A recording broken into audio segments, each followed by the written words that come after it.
Hey guys, really think you're about to enjoy this video, but just a quick note before we get started. If you notice that I am clicking or typing or my mouse is moving on the screen, I apologize if that is distracting, and I promise I was listening to my guest, HiTop Films. We had a fantastic interview, and I think that it was a really interesting conversation that you guys will enjoy, but I was, writing questions at times and reviewing my outline of questions, and then also double, triple, quadruple checking the quality of the video recording and making sure everything was working properly. So sorry if that's distracting. You might notice my mouse moving on the screen and some clicking. I do apologize about that. I'll be more cognizant of that in future interviews. All right, let's get right into it. Hey, what's up, guys? Welcome back to another video. We are going to be interviewing HiTop Films. Alex, one of the most successful YouTubers in the comic book movie, comic book video game commentary space. Alex loves comic books. He loves movies. He is a storyteller and currently a YouTube storyteller. Alex, thank you so much for joining me, man. Yeah, thank you for having me on, dude. You gave me quite the intro. So, HiTop Films, where does that name come from? I'm sure you've never been asked that before in your entire life. I know as a Um, YouTuber with a really weird name, you probably have never been asked that. Dude, I want to know where yours came from, honestly. But I think well, there's like multiple stories I tell, if you Oh, if you have an origin. you're like the I'm like the Joker. Joker. Yeah, I Oh, I prefer it to be love multiple that. choice. But realistically, what happened was I used to wear high top like Converse every day, like the logo every day throughout like probably from like 11th, I'll go like 10th grade to 12th grade nonstop. I had like 8 pairs. I don't know what I was doing or why I was doing Oh, that. you were one of those kids, huh? I No, was I'm one of just kidding. those. I'm just kidding. No, dude, I was one of those hipster kids. I was. Okay, I'm like, I'm a filmmaker. now this is actually how Um, I like to structure my interviews. Is I like to go from the very beginning of life all the way up to where you are now, and I'm curious to know, what were you like in school? Like, were you the cool kid? Were you like into oh, theater? What were you like?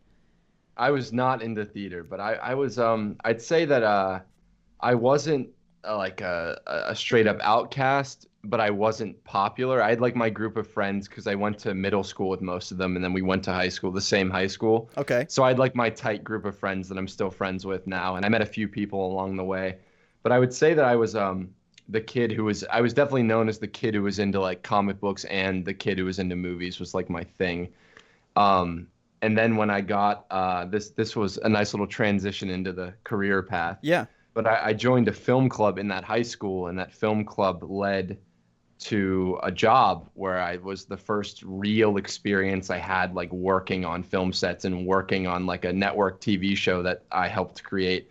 So then Wow. I was known as the guy who was like on that TV show, Yeah. which was really weird. But it wasn't like he always so popular, like, oh, that Alex dude, he's like does fucking movies and he's on a TV show. Right. But yeah, so I wouldn't say I fit into any like little. I wasn't like the popular dude who was like on fucking TV, and I wasn't like the dude who sat quietly in the corner. I was like somewhere in the middle. Okay. Yeah. No. No. No. I get that. So I imagine that you've been a big film fan your entire life. You've been really big into entertainment and all that, and so it must have been really surreal for you to get that first job. What was that like? Did it live up to your expectations of what you thought it was going to be? There's a lot of fun stories I could tell from there, but I would say overall it was so exciting, and I was so Yeah. nervous about it at first. But then I showed up to work one day, like I showed up to work the first day, and it wasn't the interview because it just transitioned from the film club. I had already like had the job secured, so I wasn't worried about getting it. But I was super fucking nervous, so I went in there, and then I was sitting there eating pizza by myself because no one was there yet. Like Oh. all the people were working on stuff in like the editing rooms and stuff. And this guy, Jordan Taylor, who I'm still friends with, comes out. And then he was like the head teaching artist slash mentor slash one of the head creators. And then he's like, oh, so you're into comic books because I was wearing like a Batman shirt. And then we just talked about our favorite Robins. And then I knew that job would be like awesome because it was just a bunch of people who were either my age or 10 years older than me that were into the same things. So it was very, very cool. And I was never worried about like, not to sound too pretentious or egotistical, but I always knew that if I had access to a camera, that I'd do like everything in my power to get that vision across. So I wasn't really Yeah. nervous about that element. That was just like fulfilling. So you weren't so much worried about the production aspect of it or actually doing it, but more just getting your foot in the door. And I think for a lot of people, hmm that seems to be the biggest challenge: is how do I get my foot in the door? You don't live in LA, do you? No, no, I'm moving there hopefully this summer if COVID's like less horrible. But Oh, great, great. oh, you live there, dude. Yes, I do. So that kind of segues into what I want to talk about. So how did you even get this opportunity? Because I think for so many people, they struggle to even get their foot in the door. So how did you get this working on this network film production or movie? It was a television show. TV show, yeah. You Oh, can look great. it up on YouTube. It's pretty. I'd say it's pretty cringe now, but we tried our best. But Now, what's the show? um, it's called The Real Teens, like spelled like film reel. I did not come up with the name. Uh, or maybe I did and I just won't admit it. But Okay, okay. no, so it's super interesting was so from that film club, they were like, come work at this production company called Steel Town Entertainment, who was run by I think he doesn't run his own. I don't think he works at the company anymore, but Okay. it was run by and created by this guy named Carl Kurland. Oh, I thought you were gonna say Harvey. I thought you were gonna say. Fire. I thought you were gonna say Harvey Weinstein. That's good. No, no, Okay. no, no, no, no. That'd be pretty funny. Can you imagine that? Like you just got to keep that on the low if you ever made connections with him. Because some people they Yeah. literally have their careers because of that guy. Because You know. So Anyway. many people like Tarantino, Kevin Smith. That's like, right. You name it, yeah. And didn't But, Jennifer Lawrence yeah. like praised him in one of her acceptance speeches. Anyway, keep going. I'm sorry. No, no, it's fine, dude. Go off on a tangent. It's perfectly fine. No, but yeah. So where? Oh yeah, Carl Kurlander. Yes. And he wrote this movie called St. Elmo's Fire. I don't know if you've heard of it. He worked on Saved by the Bell. Okay. And St. Elmo's Fire, to tie this into Batman and nerdhood, St. Elmo's Fire was directed by Joel Schumacher, which is pretty interesting. Oh.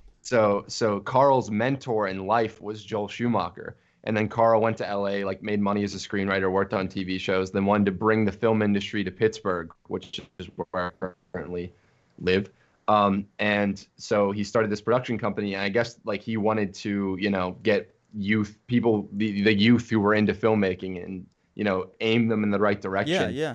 And so from the film club, I kind of joined there. I don't know, it wasn't really like a mentorship program, but there were mentors, but we got paid to do like basic interviews and projects. And that's really where I learned how to like edit hardcore, because I was editing on Windows Movie Maker, making like fan edits of like The Amazing Spider-Man 2 when I was Wow. like fucking 13 or something. But so then I learned how to edit and do stuff. And through that, because we were getting not recognition per se, but local recognition for these kids or like shooting these commercials that like for PNC Bank or for the Steelers, we were like, or like a Frisbee team. Yeah. We were doing these like basically freelance gigs that they went to Steel Town to, and then the Steel Town went to the youth to do it. They taught us how to do that stuff.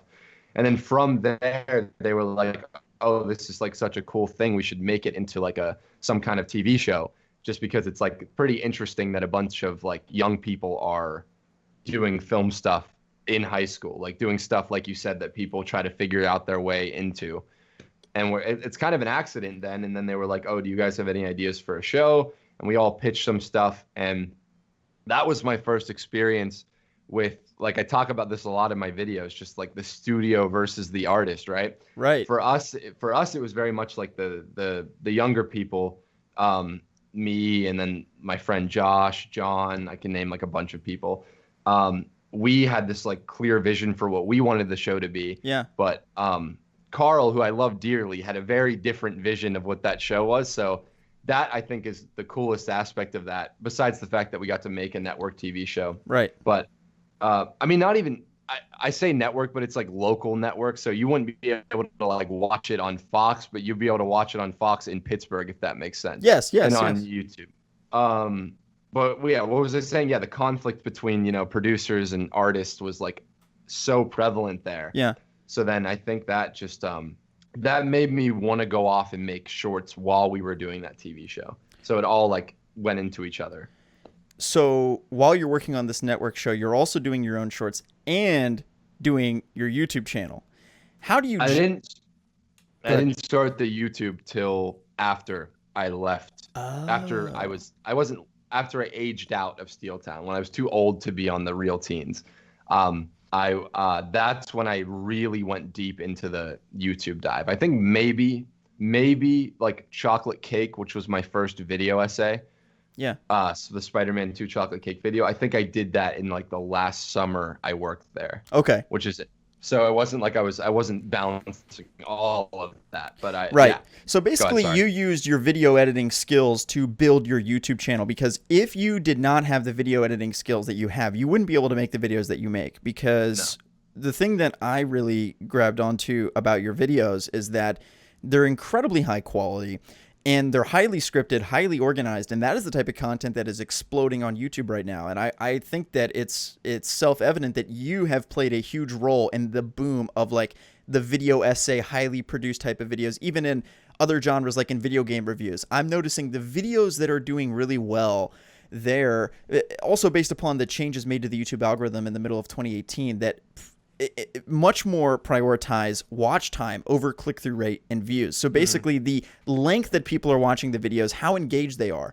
And because your videos are so high quality, so well edited and scripted, highly thought out, Thank you. that really has given you a leg up, I think. And that is one of the reasons that we're seeing this huge boom in the video essay. So what made you decide to orient the channel in the way that you did? Because I'm just the type of guy where I made a YouTube channel and my idea is like, oh, I'm just going to tell people what I think about video games and movies, right? What made you think I'm going to do something more than just a typical, I'm just a movie reviewer, I'm just going to be the next Jeremy Jahns or Chris Stuckman. I'm actually going to contribute and make these almost like mini docs. What made you think that way?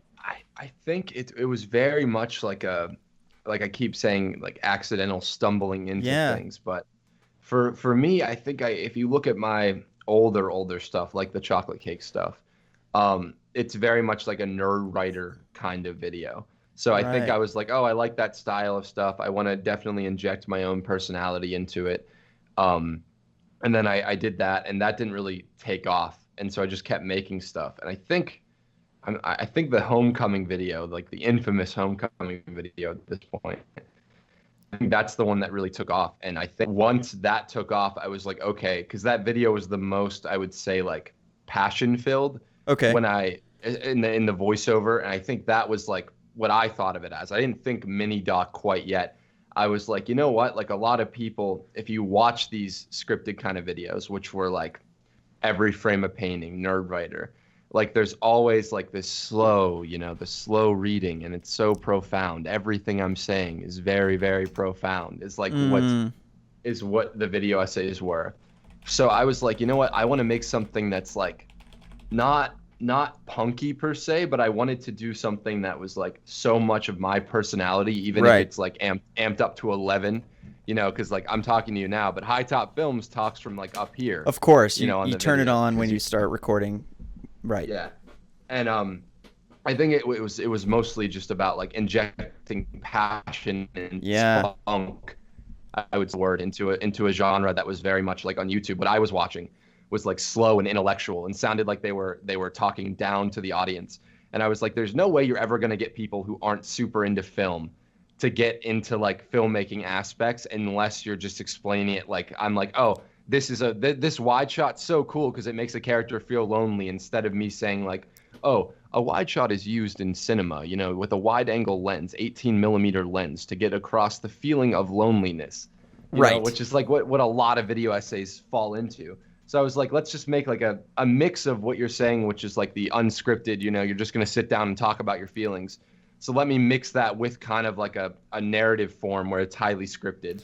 And then the mini doc thing came about because after I started, I think it was the Batman 89 is a bad Batman movie video. Uh-huh. That's where I like started to bring out my love of behind the scenes, because one of the reasons I think I am a storyteller, director, whatever the fuck you want to call me, Right. is because I was fascinated with the behind the scenes as a kid. Like even when I was like 6 or 7, I'd watch like the 4-hour making of the Raimi movies. And I was Really? like, yeah, and then I was like, those like people don't really like people get interviews from press junkets as Yeah. like evidence in their videos, but I was like, no one actually ever like goes deep into the behind the scenes stuff. And I think it'd be cool if I took every video, and that's what I've been trying to do of late. Is you take every movie, even if like The Amazing Spider-Man, which I think is fine, but I think it has a lot of heart. But overall, people wouldn't say it's like a fantastic film, right? And then Right. I was like, let's make a video that's not really about my opinion on it, but it's about the perspective Mark Webb had when he made it. And let's like try and inject that passion of just getting people to understand the artist is what I'm currently trying to do. So it's very much like I stumbled into it. Sorry, that was a long No, tirade, that's great. but That's great. I think that's very interesting, right? Because when we see a movie that just doesn't land with the audience, it's interesting to delve into like, okay, well, why did they make the creative choices that they did? And sort of, and also the vision underlying that film could have been great, and just the execution could be poor. But exploring, oh, this is what they were going for, and it could have actually been fantastic if it was executed correctly, but due to budget constraints, studio interference, all these other things that filmmakers have to deal with, as we mentioned a bit earlier, it's very common to have to deal with studio interference. Unless you are like Chris Nolan or a couple other people, even Spielberg sometimes has issues getting exactly like, you know what I mean? Chris Nolan is maybe the only filmmaker who can literally just do whatever he wants. And then after Tenet hasn't done that well at the box office, partially due to COVID. Otherwise, because there's not really any characters in the movie, and it's been okay. It's been received okay. I agree. You know, I agree. He might start running into issues. Now, he's Warner Brothers' golden goose. I'm not saying that he's going to really get any pushback, but it's just interesting to explore that really there are very few filmmakers that want to like make it big in Hollywood that can actually just do whatever they want, right? Yeah. So there's always going to be that balance. And what do you think is your dream? Like, if you could be doing whatever you want, are you in the Chris Nolan role where you just have full creative liberty to do whatever you want, making $200 million pictures? Or would you rather be doing $10 million indie pictures where you have even more creative liberty? I think the dream career path for me and my gaggle of goons that make The Plumber and make all those short films is I think we are way more comfortable. I mean, we make movies for $5 right now, right? Right. So like, I can't imagine being on a set where I have $200 million worth of someone else's money. Yeah. So I think end game wise, I'd rather go do $10 million movies. And of course, I would love to do Spider-Man or Jason Todd or, you know, anything. I have like tons of basically all it is fan fiction till it's not. But I have tons of ideas for stuff like that. But I don't think I'd ever want that much money because I don't really write like even in those scripts where I'd have all the money in the world. I never write things that I think are so high scale, high concept. I'm more about like the character centric. Like if I was basically what I'm saying is if I was going to do a big movie, I'd rather make, even though I'm not a huge fan of this, but I'd rather make a Joker, which costs like $40 million, or Birds of Prey, with those characters that has way more creative freedom because it's way less of a risk. I can never imagine myself being like, oh yeah, I really want to do the next Dark Knight trilogy. But you know, that could change. You don't think well, it's one of those things where once that opportunity gets handed to you, you kind of have to take it. You know, you can't really, you can't. No, for sure. There are some things you just can't turn down in Hollywood, and it's such a huge privilege to be offered that project. But I do see what you're saying, because even look at James Cameron in 1997 with Titanic when he was $50 million over budget. Imagine how shook he was, because it was also like, this is also a period piece and it's probably not going to do anything. Nobody could have imagined it made as much money as it did. And when you watch speaking of documentaries, I don't know if you've watched the Making of Titanic documentary. You really should. It is fantastic because they delve into some of the sort of challenges that they faced on that set. And of course, James Cameron is so dedicated to doing things authentically and organically that created other issues for him. So also going back to your interest on, Red Hood and Batman and all of that, what got you into comic books in particular? And, it seems that most of your videos are focused on Marvel and DC. What really got you into that? I definitely my dad, because he used to read me comic books like classic Batman, Dick Sprang, Ditko Spider-Man. So like I think I pretty much learned to read based off my dad's love of comic books, and I think it just stuck with me, dude. So I wish there was something a little bit more like complex to answer that question with, but yeah. And then as far as videos mostly based on comic books are concerned, that's like a blessing and a curse, right? Right. Because like of course I watch like so many goddamn movies a month, and I'm sure you would like to branch out sometimes and talk about things other than Arkham or Spider-Man or Gotham Knights. Like I'm sure you understand what I'm talking about, but just very much like I probably watch like almost 30 movies a month. I try to watch a new movie a day. Are you serious? Yeah, dude, I mean, if that's like what I'm gonna do, if that's my dream and my passion, I gotta keep going through it all, you know? Yeah. So when you're watching Um, movies, does it feel like you're almost studying in a sense? Like you're learning when you're mm, watching a movie, you're perfecting your craft and also enjoying entertainment in a sense, right? yeah, it's very much like it's a mix of the two because you don't want Yeah, to watch everything with like I must study every frame because then you won't enjoy it. correct. So it's very much like you wanna mix the two. Right, right. Hold on, my dog just walked in the room. I hope he's not up in there. Good. Hey, we got a special guest. I got some questions for him. We can get him. No, I'm just kidding. Um, yeah, no, I think that's really interesting. Going back to the crux that you mentioned about basically, do you feel, and you can be totally honest, do you feel like kind of stuck making a particular type of video, or Oh, or is dude, it a for blessing? sure. You do? I think it's both, right? Yeah. Because I definitely feel stuck, and but also like Nat. I'm sorry, Nat just waved hi to me. She just came in the room real No, quick. you're good. But You're good. no, I definitely feel stuck, and it's a blessing if that makes sense. I Yes. think that even it's not even just the fact that my channel is mostly comic book movies that has put me in a niche. I think with like any kind of film content, like you look at Patrick Willems, who's making like some of the best videos on the platform, right? Yeah. And he's talking about Coppola, but nobody's gonna like he's gonna get like half the views I get when I talk about like Man of Steel, which like in theory to like film fans is kind of a little bit ridiculous that that's like what people are interested in. Right. um and so I think that I view it in the way that like the as long as I am not doing the video just to do the video, as long as I'm doing it to say something, Mm-hmm. then it's fulfilling. But at the same time, yeah, of course I'd love to talk about Midsommar and get the same number of comments and views and all that and get the same attention. Right. And of course I'd love to like upload the plumber and that have the same amount of views as like the Batman Begins video, but that's just unrealistic. But at the same time, it's like, hey, if I wasn't making videos on those big movies and getting that audience, then I wouldn't have an audience to watch the stuff that I'm super passionate about, like the short films. So it is both like I'm stuck in it and it's a blessing. So it's both. Right, right.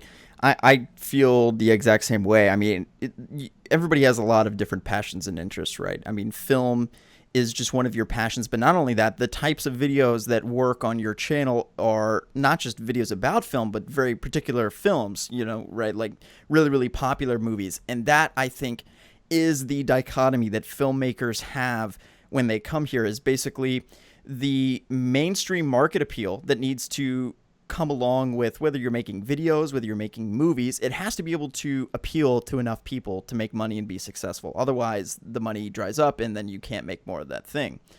But Exactly. but everybody has their own passions, and kind of like you said, I would love to make a 1 hour video talking about whatever, Insomnia, Chris Nolan's movie, or Memento, or whatever. But, and honestly, that even as Chris Nolan, that probably will work, even though it's one of his lesser known films. But even that is nothing in comparison to The Dark Knight. Exactly. So, what do you gauge as, where do you want your channel to go in the next 2 years? What is your dream for that? I think my ultimate dream is I definitely want to start live streaming more, whether it's on YouTube or Twitch, simply because I think I like engaging with the audience that way. And it's always stressful. I know you do a lot of streams, and am I wrong? Because I totally like stalked No, your I channel do. a I little do. bit. Like Yeah. I went, yeah, yeah, yeah. Um, and I want to engage with my audience in that kind of way. Yeah. And I think by doing that, I will hopefully get them more invested in anything I put out. Yeah. And I think if I have this like crazy idea that I want to do like a weekly either podcast or stream where I just talk about all the movies I watched in that week, Okay. not just the bigger ones. I like just talk about whatever the fuck I want to talk about, you know what I mean? Mm-hmm. And then like that is for the people who care, but it doesn't really interfere with the freaky and supernatural algorithm. So like very much I'd still be making the videos on the caped stuff, of course, but I'd like to have, in addition to that, I'd like to have like a podcast or a live stream where I'm like, oh, this week I went through David Lynch's filmography. I think you guys would love Eraserhead. That hit me this way, this way, this way. Yeah. And then eventually, hopefully in 2 years, I think I would love to turn the channel into a behind the scenes of a movie we're making. Not always, but you know what I mean. Like, I hopefully in 2 years or 3 years or however long it takes, I'll be too busy, making a movie to upload on YouTube, which is, I'll still keep in touch with the audience and stuff. But I think my end goal is like, I want to be on set of whatever short indie we're doing, and then I'd love to live stream that and just move the channel to be like, oh, I've talked about all these filmmakers and now I'm actually making a film and this is like what that's like. So that's the dream. Who knows if that will happen? Who knows? I'll probably be doing Batman Begins Part 76 in 2 years. So no, I totally get you, because there's also, I talk about this with my friend Jake, who is also a filmmaker. Ayerjan is a really good friend of mine, and I've talked to him a lot about how you, by building your own YouTube audience, you are building an audience of people that will watch your movies.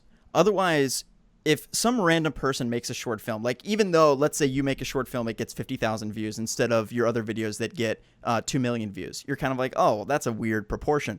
But if you drop that same short film on YouTube without your audience, it would get 10 views, dude. Right? Yeah, so that's 10. The thing, is that it still really helps you, and it helps give you a jumping off point of making connections in the industry, making connections with people that can help you get your movies made.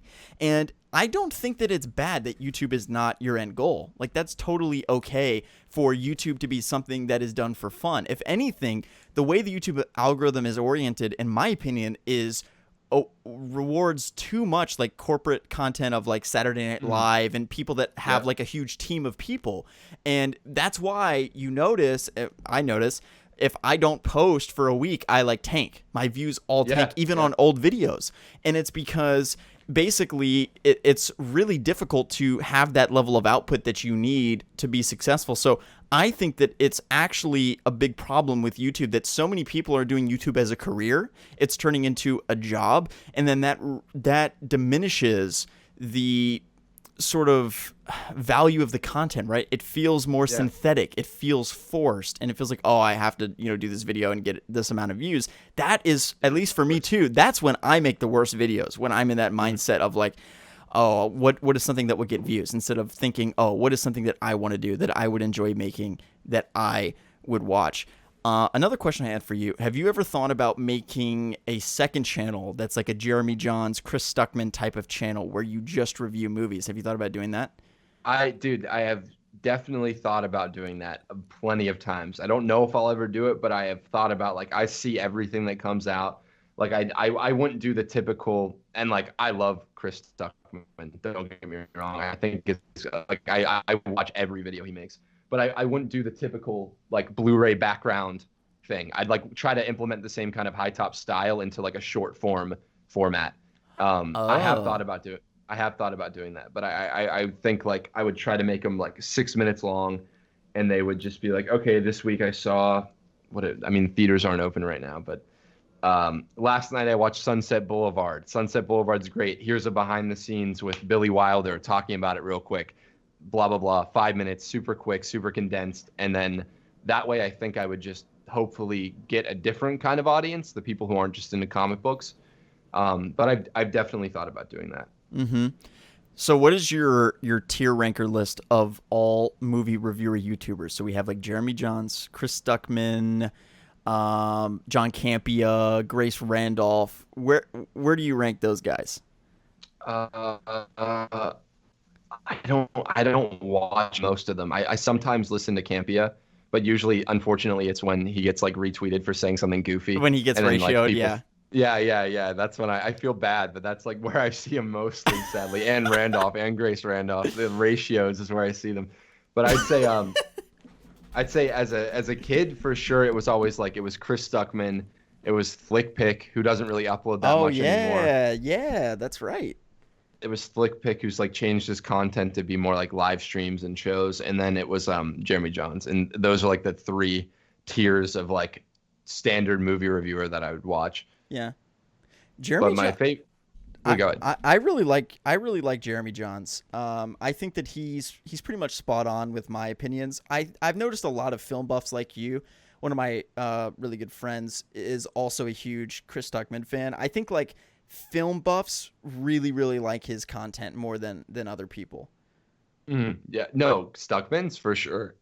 Yeah, Yeah, no, he's really it's good. I think there was like this there was like this I was talking like and I talk to Chris Stuckman sometimes. Yeah, I'm friends with Chris Stuckman. No, I'm just kidding. Uh, I'm just fucking around. But it's funny because you would like think because like he one time he slid into my DMs and I was like, oh boy. And then he was like, I watched the Rami videos you did, and like those are some of my favorite videos I've ever seen. I was like, dude, you're Wow. like my childhood hero. I was like, Wow. that's so, but he is the most like down to earth guy, which he's just literally how he seems in his videos, like that kind of chill, relaxed, down to earth. Um, Yeah. but I think, yeah, for sure, there was this big change in his content, I think, when he started making movies. Like his content became way less like, what's the word? I don't want to say surface level, but like that's like douchey to say. But his content became way more about like the filmmaking elements, not just how he felt about the movie. And I think that's why film buffs are like, oh, Stuckman's the best now because he talks about like the craft of it a lot more than he used to, I think, because he started like making movies and writing scripts and such. And that was like 5 years back now. But Yeah. Yeah. Have you seen any of his movies? I've seen the one he posted on YouTube. Yeah. That's right. That's And right. I was so annoyed because just people are so fucking, well, you know this, you're a YouTuber. People are just so needlessly mean about other people's art. Yes. It infuriates me. Ace is barking. I'm sorry. No, Hold you're on. good. You're good. It's Okay. quiet. You're fine. Um, yeah, there's just something that infuriates me so much about not even criticism, right? Because there are plenty of comments on his short film and on our short films that are like, oh, I thought this didn't work for me, which is fine, right? But then there's like the comments that are like, this is trash, haha, you call yourself a film reviewer, like, oh, XD, like, lol, you know what I mean? Yes. And then I know you can't even get mad at it because you know it's like a 13-year-old who's angry about other things and he's just like Right. venting. But it's just so disheartening to see like this guy who has 2 million subscribers finally like uploads a film for his audience to watch that he made and then like and he's been providing them with content literally since I was like 12, you know, and I'm 21 now. Mm-hmm. And it's just crazy. And then just the vitriol in that comment section just sent me down a downward spiral of like, man, Chris has been making videos for you guys for so long and he's putting himself out there. And yeah, it's not the best thing. It's not like a feature film level movie with like that kind of scripting, but I mean, it's his passion project and he did it and it's uploaded and you should commend him for it. And then people are like, "Oh, the actor's bad, writing bad," and it's just like, ugh, it just rubs me so the wrong way and makes me deeply sad sometimes. Well, it's just like he's putting it out there and publishing art into the world or videos or anything. There's some level of vulnerability that coincides with that, right? Because there's that Yeah, risk that you're going to get dislike bombed. You're going to have people say mean things about you. I mean, honestly, I get comments daily about my appearance. And I'm like, I don't, or people just say things of like, oh, whatever, you have like acne or like, oh, whatever. who gives a shit, dude? But And plus, that's the first of all, thing is it's jealousy and it's also yeah. just, it's like you said, it's toxicity. What were you saying? Go ahead. No, I was just gonna say, I was like, first of all, dude, like you don't even have like I have had way worse acne than I'm looking at you right now. I don't know why the fuck anyone's saying anything.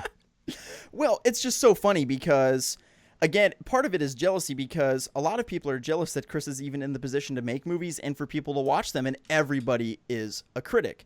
Everybody's a Yeah, critic. And when you look at a short film that's published to YouTube that's made on a shoestring budget, of course there are going to be some things about it that are to be criticized. But it's also kind of like, I don't know. If somebody that I knew made their first short film, I don't even think that there's any benefit in making negative comments about it because they're probably well aware of the shortcomings of yeah, the film. The shortcomings are inherent in the situation that you're making it. You have no resources. You have nothing to make the movie. So you're comparing, first of all, this film that's made for $100 on a handheld camera and whatever to somebody that has $150 million to make their movie. So it's not even a fair comparison in that sense either. No, dude, it's like nobody hates and loves the plumber more than us. You know what I mean? Right. So any of the negative comments are like, yeah, like you're just, I think some negative comments are like just like you were saying, just like toxic for the sake of it. But Correct. yeah, I don't think anyone hates the art more than the artist who made the art. You know what I mean? So Oh, it's of very course. much like yeah, everything you're nitpicking on to sound like a critic. You know what I mean? To sound like oh, what's like a plumber comment we get a lot that I can like poke fun at. Oh, like he's overacting, right? Yeah. Which is so just like our intention. I don't know if you watched The Plumber, you should. Um, it was our intention entirely every step of the way for this Yes. character to be this like unreal, almost cartoon, like the perfect mix of like Bugs Bunny and Jack Nicholson in The Shining. Because Sure. what scares us the most, and also people like think it's supposed to be like a dramatic horror, but it's literally like a horror comedy with elements of drama. But besides that, anyway, I'm just salty. But no, it's just that whole every time there's a comment that's like, oh, your lead's bad, he's overacting. Yeah. It just rubs me the wrong way because they're directing at someone they don't know. Like directed at me, say you over directed, you bitch. You know what I mean? Right. And it's just like so angry. And it's like you look at their profiles and it's just like people who haven't like made anything. And I'm not saying I'm not going the Butch Hartman route of like, oh, people who don't make stuff can't critique. That's not what I'm saying. Just what I'm saying is the criticisms that are like based in like not ignorance per se, but just lack of understanding of what the intention of the artist was is the worst kind of criticism. Because I think if you're going to criticize anything, you need to at least try to see where the artist is coming from, like what their intent was, and then critique like how you feel about that intent. Yeah, and it's also, again, just being sensitive to the fact that there are so many limitations. The fact that a short film is even made by somebody without a budget, a film at all is made without a budget is a miracle, Yeah, because film, period. it is so difficult to make a film. Doesn't matter if it's 4 minutes long or if it is, whatever, 2.5 hours long. It's a very difficult process. Speaking of that, one question I had for you: you said you're 21? Did you go to film school? No, dude. No, I'm entirely self-taught. What do you think about film school as an institution? Do you think that it's worthwhile for people to do, or do you think it's a total waste of time? I don't want to discourage anyone, but okay. So my thoughts on film school are if you know that you do not have the self motivation, I guess, to go out there and watch these classic films, to go out there, pick up your phone, pick up any camera and start making things. Like if you need guidance in doing that, you know what I mean? Which is perfectly fine if you do. Like it's not like anything is wrong Sure, with needing sure. some guidance or needing that push. Then I would say like, yeah, go to film school. But I would also say that the money, if you get a scholarship, sure, why not? Like use their equipment and get the fuck out, But Yep. If you are going to I applied to USC and NYU, didn't get in, and I didn't really want to get in either because I was like, look, my family ain't wealthy, and it's $60,000 tuition, Yeah. and I was like, I could just use that to make a movie. The money that I'd take out in loans, I could loan to just make a movie. Yes. Was like my thought process on the whole thing. And so, yeah, I would say that if you know that you are self-motivated and that you will get up every day and try your best to be the best filmmaker you can, then I would say skip film school, save your money, and just, get experience. Like, go on some sets, just make stuff with your friends, drag your friend, make stuff. I literally, the crew who made The Plumber and who made all our shorts, I've known all of them. I've known one of them since the 5th grade, and I've known all of them since the 10th grade. So like, it's not like we are all trained professionals. We just care about the art form. And I think basically to sum up, my advice is if you think you can do it yourself, then do it yourself. Don't waste the money. If you think you need the push, then for sure go to film school. But just know that like a lot of what you'll learn in film school, because I know a bunch of people who went to film school, a lot of what you'll learn is stuff that you can learn just with a library card and experience. Absolutely. And I look at the greats in Hollywood, Chris Nolan, James Cameron, Steven Spielberg. Steven Spielberg did not go to film school, correct? Am I correct in saying that? I don't think he did. I know, I know for a fact Chris Nolan and James Cameron didn't. Like a lot of the Yeah. best in this field did not go to film school. People that did go to film school, George Lucas. No, I'm just kidding. I mean, No, he did go to film I school, but mean, there is a certain level of like you can learn all of this stuff. How did Chris Nolan get his start? He made the following on a shoestring budget. It was 6K, and then he got Memento, and then Memento killed up, and then it's all upstream from there. And then you look at James Cameron. How did he get his start? He was working as basically a PA on these really, really shitty low budget movies, but he learned how to make films. I have a friend, his name is Matt. He directs, produces, he does everything besides writing. He also is an editor. And he said he went to film school. He said, I learned more in one day volunteering and like working on a set than I did in 4 years of film school. Now that could just be his experience, and for other people it's very valuable, but I also want to look at your career. You are 21. Imagine if you had went to film school. First of all, the first 2 years of film school, you're taking English, psychology, photographs. You're doing other things like that, right?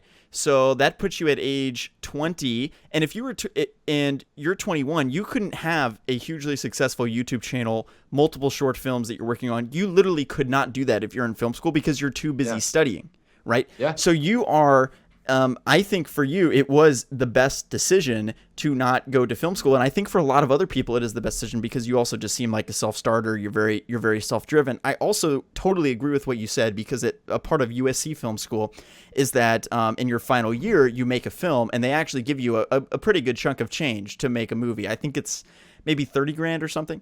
Of course, as you mentioned, you're putting in hundreds of thousands of dollars, and then if you make it big, you're expected to contribute a lot in payments to them, to kind of fuel the next generation. But anyway, with USC Film School, it is a great option. You learn a lot. It's very valuable, and by no means am I saying that you do not learn anything in film school, but for a lot of people that are hands-on learners, self-starters, very driven, they will you might just have better luck going out there and doing it yourself and getting that experience. And also you have a highly successful YouTube channel. You have short films to produce. That is tangible things, tangible stuff that you can bring to somebody to get a job or to get something made that you want to get made. Whereas like, oh, I got an A in this class. They're going to be like, that means nothing to me. Yeah, I think I was when I was like deciding whether or not to apply to other schools back in however long ago that was, 3 years ago, whenever I graduated. Mm-hmm. I looked at like lists of most useless degrees, and like number one was like art, like just like the general art degree, and then like number 5 was like the film degree, which is I think it's just telling because no piece of paper, like people in the industry are just in general, I think like artists in general don't really care if you have like a piece of paper that says you know how to like rig a camera. Yeah. They just want to see like, oh, this person has made this many people have watched this. They did this in this amount of time. This is their vision. They have a unique take that people seem to like, blah, blah, blah, blah, blah, blah, blah. Yeah, make art. I don't think the moral of my thing is like make art, fuck everyone else who gives a shit. Make the art you want to make and hopefully people see it. And then I feel like that even if they don't see it, that is still more useful than sitting in a classroom when it comes to creating, I think personally. Exactly, and again, it's not that film school is invaluable, and I think a lot of the top tier programs have evolved to this critique that it's like, oh, you're just learning in a classroom, and that's why USC is doing what they're doing, and like, okay, here's a couple grand to go make a movie, and this is your final like honors thesis, so to speak. But at the same point, it can be self-limiting. Also, think about the debt, as you mentioned. You're looking at 60 grand a year times 4 years. That's 240 just for tuition. Cost of living in LA, you're easily looking at 300 grand. Okay, most people our age don't have 300 grand sitting around, so that's all loans. Now let's say you're $300,000, even just $100,000 in debt, and then you're trying to live in Hollywood with the incredibly expensive rent, other things that just gas is expensive, taxes. I mean, everything is so expensive out here. That's why so many people do not live here. and can't make it here as a filmmaker, the statistic is over 50% of people move out of LA after moving here within 6 months. So most people do not even last here 6 months when they move here because they move here. And if you do not have those financial constraints, can be really challenging. But the best position you can be in to move out here, and this is just for everybody, is just have cash on hand. Pile up as much cash as you can and have that safety net, because then if you're working on a film set and you're making, like a shitty PA, wage or whatever, and you're not making a lot of money, you're still like, okay, but I'm gaining experience and then I can move up to do other things. But you do have to have that level of financial security. And if you have the student loan debt from a program like USC or NYU, it can be debilitating and really crush your dreams in a sense. Yeah. My buddy, Francesco, who's like one of my best friends and the plumber himself, he moved out to LA, but he worked his ass off here, made like $13,000 and then like used that to live off in California. And he's back now because COVID. Yeah. Because he's like, because we're going to move out there with him this time. But yeah, I think that like he would have been so screwed just like knowing his experience there if he didn't have that safety net of cash just in hand, like you were saying. And not only the safety net, but like also if USC knocks on your door every day and is like, hey, we need $1,400 from you this month for your student loan payment. And by the way, the interest is quickly accruing. You're like, how I don't even make that much on the job I'm doing right now, and I'm just I'm just trying to get a job, and that's the struggle for a lot of people. But I will say that moving out here, I think in the past I've been like discouraging to people, but I don't think people should be discouraged. There are places like the place that I live has $800 rent. So there are places like that out here. Like good as shit, dude. Like it's really LA. good. Yeah, I know. Yeah. And not only that, there are so many opportunities. When you come out here, I had been here for a couple months and I got offered a job on The Flash just because I went to a UNC alumni meetup group of like, whatever. These are people I went to school with, and she's like, yeah, I just work on the set over on the WB lot. So it's like opportunities do fall in your lap. There is a value of being out here. The point is just doing it in the right way. Okay, let's get into a series of questions about your interests, and we'll kind of wrap up on that. So my first question for you: who is your favorite fictional character and why?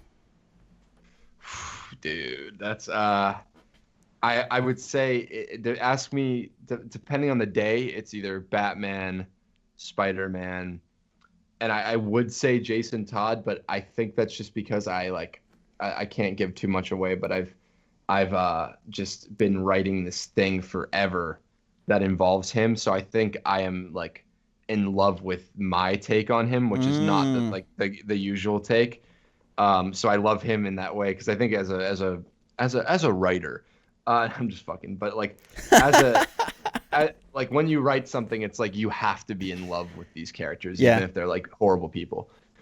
But yes, today I'll say Batman or Spider-Man. Today it's always been those since I was a kid, and today I think I'm feeling more in a Spider-Man kind of mood, so he can. He can be there. Spider-Man wins.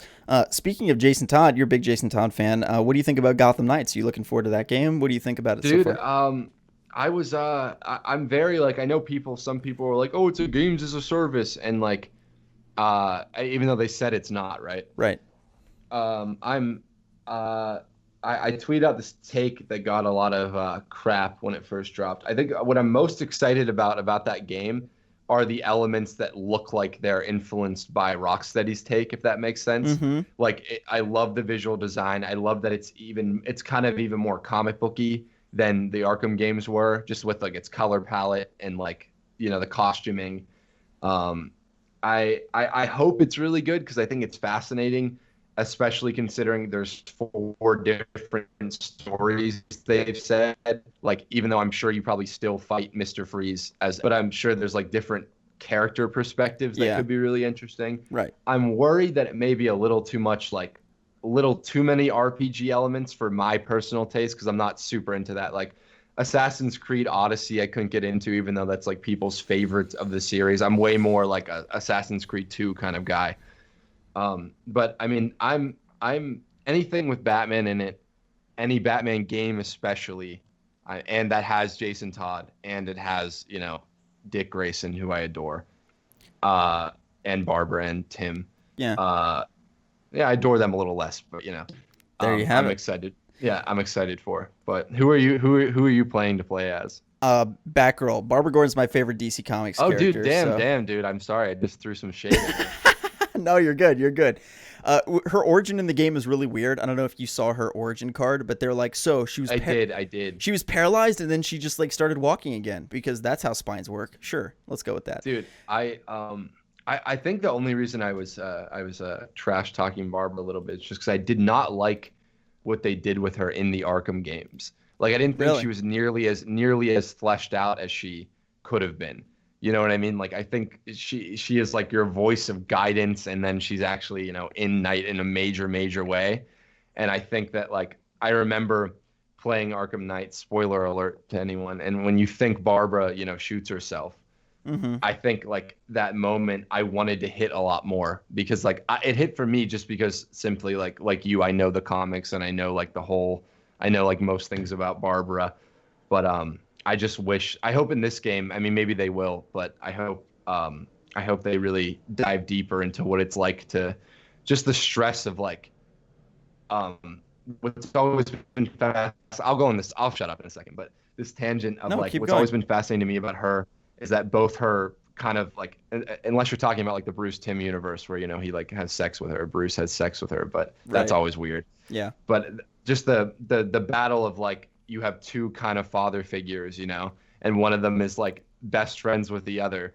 But if he knew at first that like Batman was taking you out and like you're getting shot at every night and this is the guy I work with, like Right. that is so interesting. And I know Jim's dead in this and Bruce is dead, but like Allegedly. do you think they're actually keep him dead?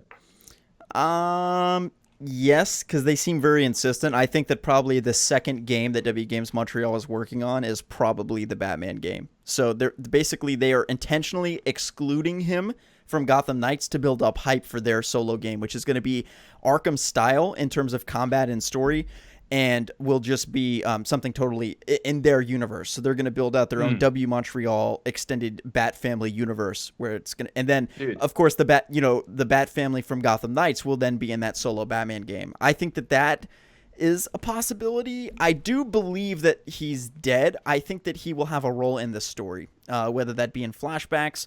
He's going to have some connection to the Court of Owls. Probably they're going to do the Batman Telltale thing, where the Waynes are evil and basically corrupt, and basically just like the Falcones, no different from them. So Yeah. that's probably the direction they're going with it. But we'll have to wait and see. I was so like I got so hyped when I was watching the fandom thing. What Yeah. a dumb name, by the way, fandom. Yeah, it is so But stupid. um, what marketing guy got paid like the money for that one? But It's like we're under the DC Dome, fandom. Yeah, this works. It's like, okay, sure.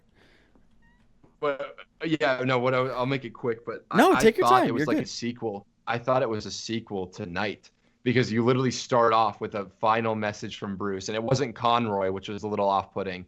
And then like when they like the Batcave, it looks like it's gonna blow up, and then he's dead. And I was like, oh, so this just picks up like in the Night in the Rocksteady universe because like it's very. I think that had to be intentional almost at first, that you think it's a sequel to Arkham Knight simply because like Batman has said that he's dead. I mean, literally, the game ends exactly where Arkham Knight, or excuse me, the game begins exactly where Arkham Knight ends off, which Yeah. makes me wonder, okay, it's fine if you want to do your own thing and build your own universe, but just do that. Do your own thing, build your own universe. Don't, again, like you said, basically leaving it off exactly the same way. Even Jason Todd has a scar on his face quite similar to the J mark the that J, yeah, yeah. and it's kind of like, oh, why, this would have been really interesting if this is like, how does the world of Gotham and the Bat family cope with the loss of Bruce Wayne and the events of Arkham Knight or Yeah. his disappearance, more or less, right? That would have been really interesting. So they could have totally gone that direction. If they said this is an Arkham Knight sequel, but we just changed the art design, I'd be like, that's cool. I was like the guy because I'm on the. I don't know if you've seen my video about it, but I am like on the Origins hype train. I Yeah, like yeah, defend that I did game know so that. hard. But I was really hoping that they were going to like bring back Troy Baker and Roger Craig Smith and like do a Dick Grayson or Jason Todd, or you know what I mean, just something that's like a little. Right. I don't mind the change of art style. Like I like them. I don't want it to be so canonically tied to the Arkham games, but I'd love to see like that creative team continue, because I love like the story of Origins. I think that's like fascinating, and I think that that was what I was hoping for, was something that wasn't necessarily a prequel, but that had the same talent, like voice talent and behind the scenes talent as. I know it is Montreal, but I think it's different creative director. I'm not sure. I'm pretty sure it is, but At WB Montreal? No, I think is it the same person who did No. Origins? I think No. it's like it's a different creative director. Correct. Yes. And I was really hoping that we get more of that, because I think there's so much even within the Arkham universe that is so hinted at, like relationships, dynamics, like so much so that like the number one complaint everyone has with Knight is that they just randomly bring up Jason after not really mentioning him. Like there's the challenge map in City where Joker's like, "Didn't I kill you already?" to Robin. Right. But like, I think there's so much left to do in the Arkham universe that they could have like not just made a copy paste. They could have even added the RPG elements, but I don't.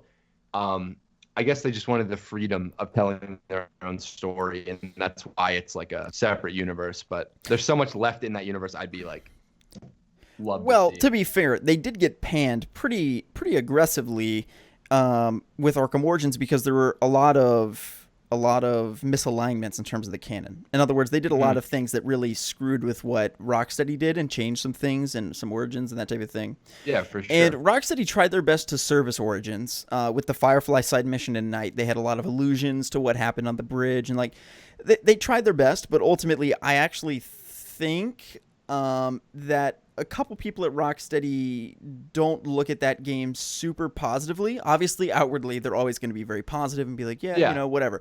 But I think internally, they kind of are like, that game took away from the thunder of our trilogy, and they kind of wanted it to be like their complete trilogy. I mean, I totally agree. Like, imagine you're Chris Nolan, you're making the Dark Knight trilogy, you finish the Dark Knight, and then somebody comes in and makes like a prequel to Batman Begins, and then just like kind of changes some stuff and some character origins.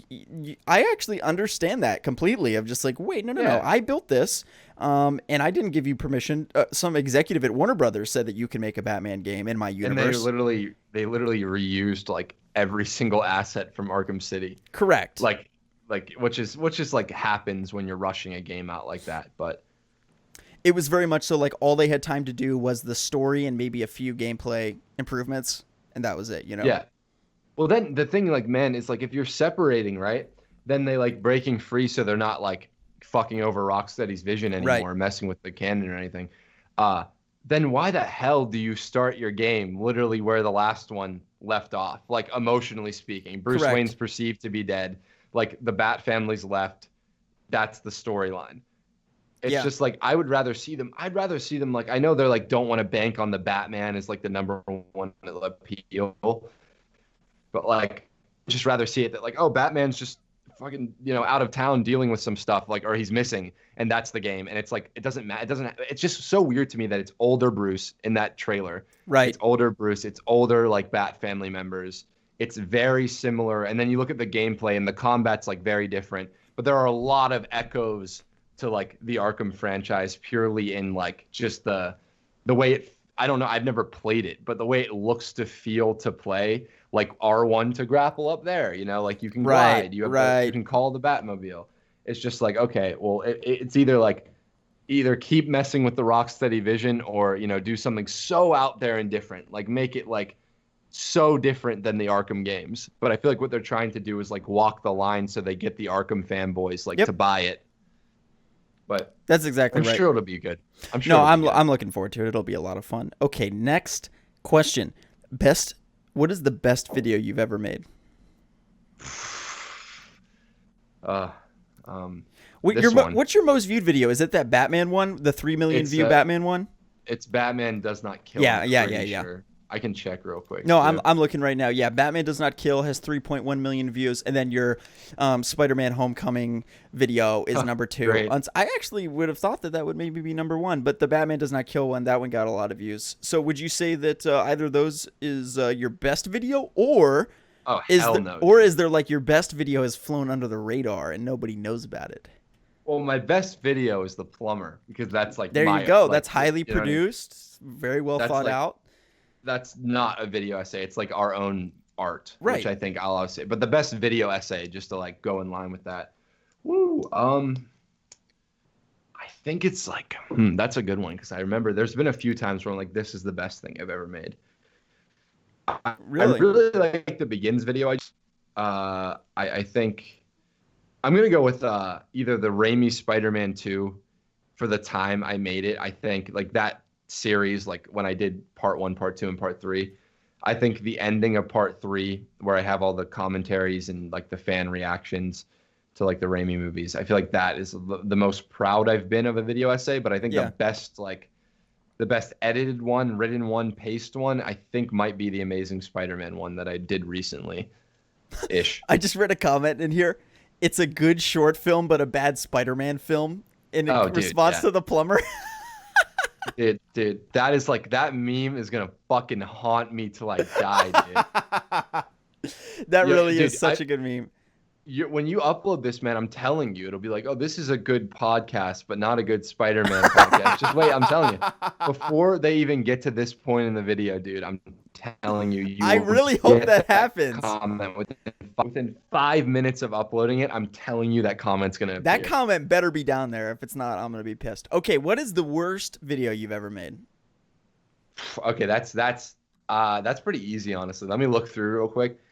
I think it's the I'm gonna call it the exact title, and I'll go super like honest with why it's the worst. Sure. If it's the worst video I've ever made is DC's Titans is still a mess with capital mess. I made it a year ago now. That's crazy.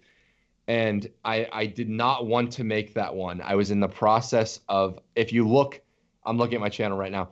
If you look to the right of it, you have a 40-minute video on Spider-Man 2. And you look to the left of it, and you have a 51-minute video on Spider-Man 3.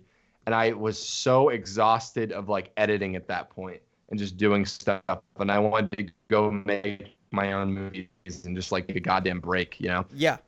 But it was the first sponsor like that I got in a while, and they were like, you have to do it this month. And it was I won't name names, but you can watch the video and see who the sponsor is and get a good chuckle. But yeah, and they were like, they offered me money I couldn't refuse. I wanted to like save money because we're moving to California. Right, So I right. made that one is completely made 100% transparently. It's the only one I've ever made that was mostly for financial gain and Sure. not because I had something to say. Right. Right. Yeah.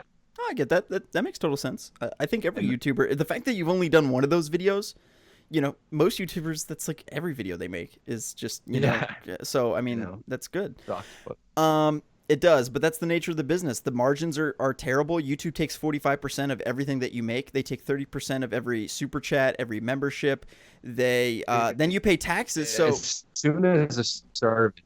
Well, go ahead. Yeah. Oh, dude, taxes are horrible. the taxes on are after self-employed. YouTube takes 45%. So you have 55% of what your videos make, and then you get taxed an additional 30%. So really, for every dollar you make on YouTube, you keep probably 20 cents roughly. Something like that. Yeah. And when you think about it in those terms, you've got to make a shit ton of views and a shit ton of money to basically, for your chunk of it to be anything able for you to live on, you know? So it's hard. Dude, People that's don't why consider as it. soon as I do, yeah, trust me, I know. I mean, I want to start a support group. You're welcome to join Yes. for YouTubers that when every time you get a comment that says like, oh, get a real job, stop begging for Patreon money or donations or memberships, you know what I mean? Yep. Like get a real job. Every time someone says that, I just want to like go jump off a building and then fucking, you know, descend into hell and then like get stabbed repeatedly, then ever read that again. But no, Dude, what we're saying is, your Patreon is, you know, I think you get, what is it, your total like 800 a month with everybody pulling Yeah. in, but that still isn't enough to live on. That's nowhere near enough to live Yeah. on. So it's just, it's I mean, a I'm huge help. super grateful. Yeah, for of that. course. That's like them. But No. I'm not I'm not yeah. downplaying your Patreon. I'm just saying Oh, that yeah. every little bit helps, and the notion that, oh, you shouldn't be getting that. It's like, Yeah, dude. You Yeah, know, that's it's the so worst. stupid. But anyway, I totally agree with what you're saying. I'm sorry, I'm interrupting you a lot. Keep going. No, no, no, dude. Feel free to interrupt me. I'm just blabbing. Uh, interrupt me anytime you want. But no, what's crazy to me is like I have this brain where I'm like, okay, like, um, like if one, I can't do math right now. This is why I didn't go to college. But if like if 1/100th of my total subscriber count, right, Right. donated $1 to the Patreon a month, I would not have to get sponsored. Like I would probably do it just so I could save up more money. But like, is that right? 1/100th of that? Would that be that? You're probably better at math. You can do One some. 100th of your subs. I have 270,000, I think. Right. That's a lot of money. That Yeah. that's a lot. That's enough for you to be like comfortable and you can do whatever you want to do, and then it's, because that's the thing is it really just provides you freedom to do the videos that you want to do and give content consistently. I always say it's like if I'm not doing this live stream right now, then I would be driving Uber, So the fact that Yeah. like the super chats that I get, it's not like whatever money for me to fucking whatever, Yeah, just throw people away. always think it's like, yeah, people think you're gonna go buy like the flat screen TV. And Right. like maybe if you yeah, but like maybe if you saved up enough money to do that, but people think like, oh, when you ask for Patreon money, that the Patreon money is gonna go to like you're gonna buy like a I don't fucking know, like a car. You know what I mean? They're just gonna buy a nice fancy car with the Patreon money. Like you see that kind of mentality about what YouTubers spend their money on. It's like no, most of the time that $800 a month is like not even the full rent. It just goes towards that kind of thing. You Yeah, know what I mean? exactly. Okay. Now this is the $1,000,000 question. I know as a film buff, you hate being asked this question. I know for a fact you Okay. do. You already know what Okay. it is, probably. What is your Fav- favorite movie? Do you have an answer? Well, dude, it's my go-to. It's Sam Raimi's Spider-Man 2. Do I Okay, think that's the great. bet? It's literally on Letterboxd. I would change my favorites so often that eventually I was just like, you know what, my go-to favorite movie since I was a kid, and that's always going to be my answer. Sure. I don't think it's the best movie ever made. I don't think it's like, I mean, I do think it's a masterpiece, but I don't think it's like the peak of cinema or Sure, anything. sure. But I just have it's the movie I've seen the most. It's the movie I have the most emotional attachment to. It's the movie that got me excited about movies. So that is why I will always say that Sam Raimi's Spider-Man 2 is my favorite movie. Okay, two more questions for you. One, Cool. how long on average does it take to make one of your videos? Editing, writing, scripting, Well, it's shooting, all. everything together. I think people would be surprised that it's like I am a procrastinator for sure. I have a video that is due like when I told the sponsors I'm uploading it and I'm doing this collaboration. I don't want to spoil like with who, but people will see. It's due in 10 days and I'm in the writing phase right now.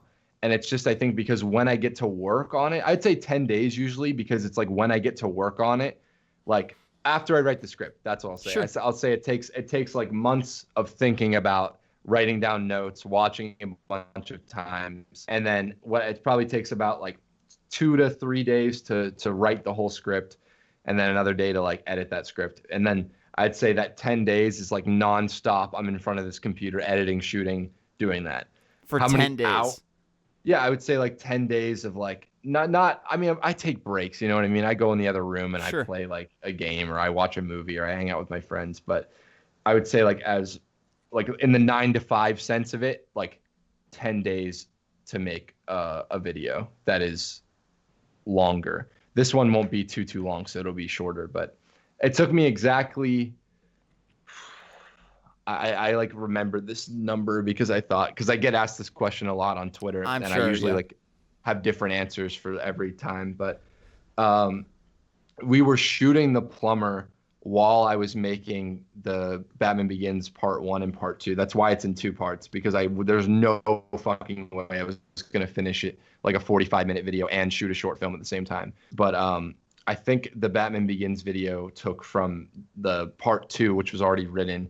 I think that took about 7 days of every day when I woke up, and my sleep schedule's so screwed. Just so I'm don't sure, be yeah. shocked. But every day when I woke up at like 2 in the afternoon till like 3 in the morning. I'd say like 7 days of doing that is like what a video looks Okay. like. Okay.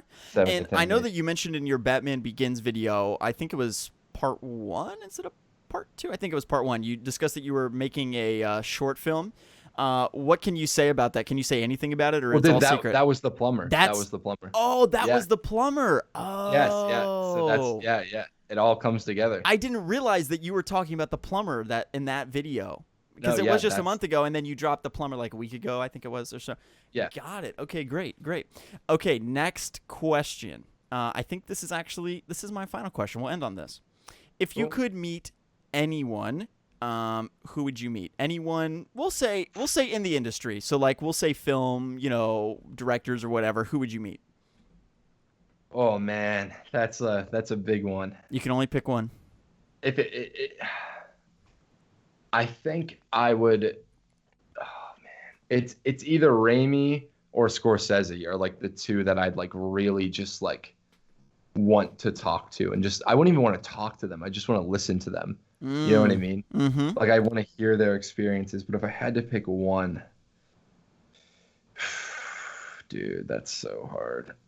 I think it'd have to be Rami simply because I if I ever need to tell someone anything, it's like, hey man, I exist because of what you did. You know what I mean? And that's like something that like I think every person on the planet hopes to achieve, that level of just, not even influence over like what matters to me at least is like if you're an artist, if you're making anything, like for example, if anybody messages you, and I'm sure you've gotten this before, and they're like, hey, I started my channel because I loved yours so much, right? Oh Like, yeah, oh, I started doing this. Yeah, that is like that means that a makes lot. it worth it. It does. Yeah, right. And so what I'm saying is like I think I'd just have to pick Sam Raimi so I could just say like, dude, everything I'm doing in my life, like my obsession with Spider-Man, my YouTube channel, making movies, is because when I was a kid, Spider-Man 1 and 2 and 3 were just like things that got me through every emotional experience of my life, good or bad. I always would watch that movie. Yeah. And I think that's the guy I have to meet just to say like, thank you. I know this is like creepy as hell, but like I am who I am because of your art. He And wouldn't think be. I don't think he would receive that negatively. He would be very positive if you said that. He wouldn't be creeped out in any way.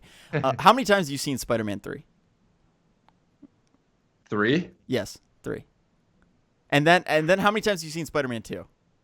Dude, that I stopped counting, but Is it 100? it's the whole trilogy definitely is over 100. Jeez. Individually, I think I watch the Raimi trilogy itself 2 times a year. But when I was a Wow. kid, I watched them all the time. Like I'm like saying every damn day in that VHS player was like either Batman Forever or Spider-Man 1 or 2. Wow. So I don't know if So we're you've got counting that those. script memorized pretty well. You've got it memorized pretty well. Like you can definitely recite scenes pretty easily. Yes, yeah. I think I could. I love think I that. could. That's awesome. I was at that level with The Dark Knight. I've seen it. I've seen Dark Knight probably 60 times. Dude, same. I'm probably I could recite The Dark Knight for a little bit too back You in the think so? day. But I lost it because when I was rewatching it, it was like 2009, 2010. That's when I was rewatching it like on almost daily, that type of thing. All right, Alex, thank you so much for coming on, man. I really appreciate it. I had a great time chatting with you. Dude, yeah, me too, And man. I hope that your audience enjoyed getting a little bit of a deeper glimpse into you. And I really enjoyed chatting with you about, your decision on like film school and all that. I just really enjoyed chatting with you. So thanks so much for coming on. HiTop Alex, check him out in the description below. HiTop Films is the channel. His name is Alex, and definitely check him out. Subscribe over at his channel. Ring the bell. Watch The Plumber. Watch The Plumber. His most recent film came out just about a week ago. So definitely go show love to that movie, to that film. And thank you guys so much for tuning in. See you guys in the next video. Peace out.